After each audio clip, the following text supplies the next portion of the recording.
Yes. Yeah. Hey, where you going? Huh? Okay.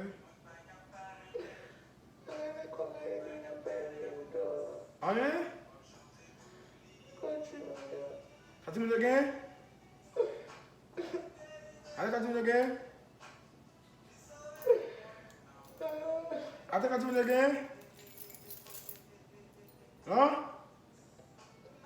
I continue again?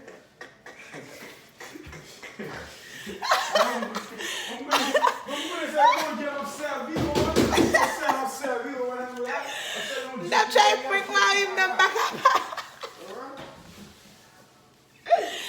Nti l'école si moun yo.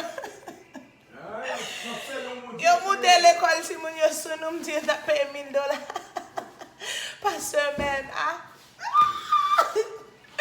Mbaka pou ma him nan a prank.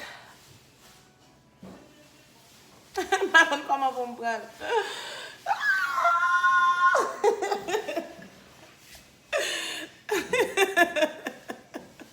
Baby, ça passe. Mbaka prendre un prank là. Mbaka prendre un prank là, non?